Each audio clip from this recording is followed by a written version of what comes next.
اس وقت ایک طرف کھڑے ہو کر کے یہ تمام معاملات کو ملاحظہ فرما رہے تھے۔ ایک ڈاکو آپ کے پاس آیا اور اس نے کہا اے بچے ذرا بتا کیا تمہارے پاس کچھ مال و دولت ہے؟ حضور غوث اعظم نے کہا ہاں ہے، میرے پاس 40 دینار ہے جو میری ماں نے رخصتی کے وقت میری گدڑی میں سل دیے تھے۔ عزیزان ملت اسلامیہ، وہ ڈاکو سمجھا کہ یہ بچہ ہے اور مذاق کرتا ہے۔ عزیزان ملت اسلامیہ، پھر دوسرا ڈاکو آتا ہے، وہ بھی حضور غوث اعظم سے پوچھتا ہے اے اے بچہ ذرا بتا کیا تمہارے پاس کوئی مال و متاع ہے؟ حضور غوث اعظم رضی اللہ تعالیٰ عنہ نے سچ سچ بتا دیا، کیونکہ انہوں نے اپنی ماں سے وعدہ کیا تھا کہ میں اپنی زبان سے جھوٹ نہ بولوں گا۔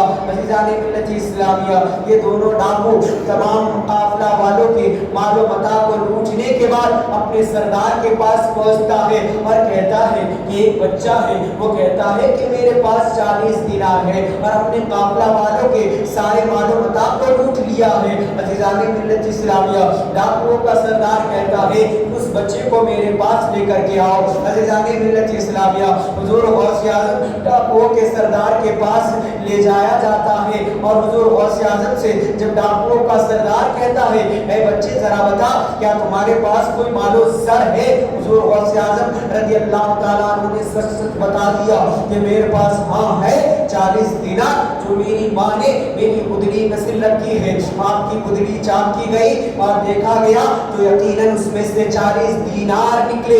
یہ دیکھ کر کے ڈاکوؤں کا سردار کہتا ہے اے بچے تمہارا یہ دینار تو محفوظ جگہ پر تھا، کسی کو کوئی پتہ نہیں تھا، اگر تم چاہتے تو ان دینار کو جھوٹ بول کر کے بچا سکتے تھے۔ اللہ اکبر کبیرہ۔ یہ سن کر کے حضور غوث اعظم رضی اللہ تعالیٰ عنہ جلال میں آ جاتے ہیں اور کہتے ہیں کہ میں کیا اس دینار کے لیے اپنے ماں سے کیے ہوئے وعدے کو بھول جاؤں؟ میری ماں نے مجھے وصیت کی تھی بیٹا تمہارے اوپر کیسی بھی مصیبت آئے، کیسی بھی حالت آئے، لیکن اپنی زبان سے جھوٹ نہ بولنا، اپنی زبان سے جھوٹ نہ نکالنا۔ کیا میں اس چند دینار کے لیے اپنے ماں سے کیے ہوئے وعدے کو توڑ دوں؟ عبد القادر دیلان تو دے سکتا ہے لیکن اپنے ماں سے کیے ہوئے وعدے کو توڑ نہیں سکتا، اس لیے میں نے یہ دینار تمہارے حوالے کر دیا۔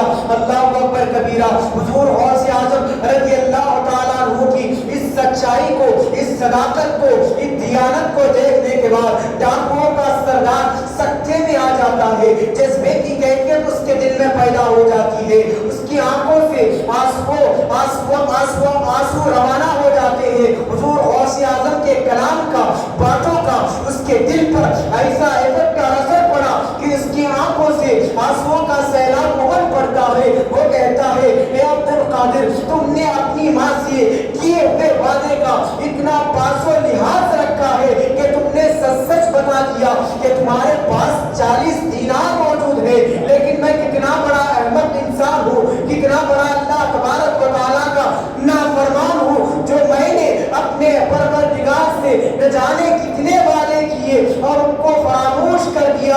اے عبد القادر تم اپنا ہاتھ بڑھاؤ، میں تمہارے دستے شفقت پر توبہ کرنا چاہتا ہوں۔ عزیزان ملت اسلامیہ، وہ ڈاکوؤں کا سردار حضور غوث اعظم رضی اللہ تعالیٰ عنہ کی صداقت کو دیکھ کر کے آپ سے مطالبہ کرتا ہے کہ آپ اپنا ہاتھ بڑھائیں، میں آپ کے ہاتھ پر توبہ کرنا چاہتا ہوں۔ عزیزان ملت اسلامیہ، وہ ڈاکوؤں کے سردار نے توبہ کیا۔ جب ڈاکوؤں کے سردار نے توبہ کیا تو اس کے ہمراہ جتنے بھی افراد تھے تو انہوں نے اپنے دلوں میں کہا کہ جب ہم رازنی کرتے تھے، ڈاکہ زنی کرتے تھے تو آپ ہمارے سردار ہوا کرتے تھے، لہٰذا توبہ کرنے میں بھی آپ ہمارے سردار ہوں گے۔ وہ تمام ڈاکوؤں کے سردار کے ساتھ سارے افراد حضور غوث اعظم رضی اللہ تعالیٰ عنہ کے دست اقدس پر توبہ کر کے صحیح معنی میں اللہ تبارک و تعالیٰ کا نیک اور برگزیدہ بندہ ہو جاتے ہیں اور ان کا صالحین میں شمار ہو جاتا ہے، اور حضور غوث اعظم رضی اللہ تعالیٰ عنہ کی نگاہ ولایت سے ہر ایک کو ولایت کا مقام حاصل ہوتا ہے۔ اس کے بعد حضور غوث اعظم فرماتے ہیں کہ یہ سب سے پہلے افراد تھے جنہوں نے میرے ہاتھ پر توبہ کر کے